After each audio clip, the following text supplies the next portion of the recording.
किट्टू और उसके दोस्तों ने जंगल में शांति लौटते ही राहत की सांस ली। हालांकि किट्टू के मन में अभी भी बेचैनी थी। वह जानती थी कि झोबी राजा का दूध तो खत्म हो गया था, लेकिन उसकी बातों से स्पष्ट था कि झोबी राजा खुद कहीं बाहर मौजूद है और वह किट्टू की शक्ति के पीछे है। किट्टू ने अपने दोस्तों से कहा, हमें जंगल को सुरक्षित करने के लिए तैयारी करनी होगी। अगर झोबी राजा ने हमला किया तो हमें तैयार रहना होगा।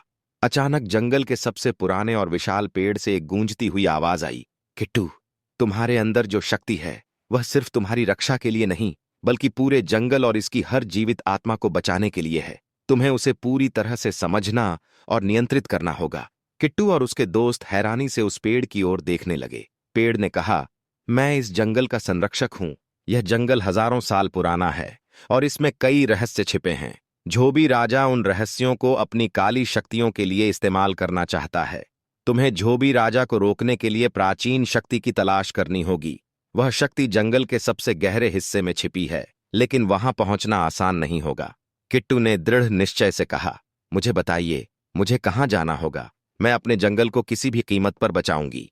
संरक्षक ने कहा, तुम्हें ब्लैक क्रेव्स की ओर जाना होगा। वह जंगल का सबसे खतरनाक इलाका है, जहां केवल वही जा सकता है जो अपने डर पर जीत पा सके। वहां लाइफ क्रिस्टल छिपा है, जो तुम्हारी शक्ति को पूरी तरह से जागृत कर सकता है। लेकिन याद रखना, झोबी राजा और उसके अनुयायी हर कदम पर तुम्हें रोकने की कोशिश करेंगे। किट्टू ने अपने दोस्तों की ओर देखा। उसके दोस्त डरे थे, लेकिन उनमें से एक, चंचल नाम का चूहा, आगे बढ़कर बोला, किट्टू, हम तुम्हारे साथ हैं। तुम्हें अकेले नहीं जाना पड़ेगा। यात्रा की शुरुआत किट्टू, चंचल और उसके अन्य दोस्तों ने गहरी सांस लेते हुए ब्लैक क्रेव्स की ओर यात्रा शुरू की। रास्ते में उन्होंने महसूस किया कि जंगल का वातावरण बदलने लगा था। पक्षियों की आवाजें गायब थीं, पेड़ों की शाखाएं सूखी और टेढ़ी थीं। पहला खतरा, जैसे ही वे ब्लैक क्रेव्स के करीब पहुंचे, एक विशालकाय छाया उनके सामने प्रकट हुई। यह झोबी राजा का पहला रक्षक था, एक दो मुंह वाला अजगर, जिसकी आंखें आग की तरह जल रही थीं। उसने दहाड़ते हुए कहा, कोई भी प्राचीन शक्ति के करीब नहीं जा सकता। तुम्हें यहां से लौट जाना होगा या फिर अपनी जान गंवानी होगी। किट्टू ने अपनी चमकदार आंखों से उस अजगर को देखा और कहा, मैं यहां पीछे हटने के लिए नहीं आई। यह जंगल मेरा घर है और इसे कोई नुकसान नहीं पहुंचा सकता।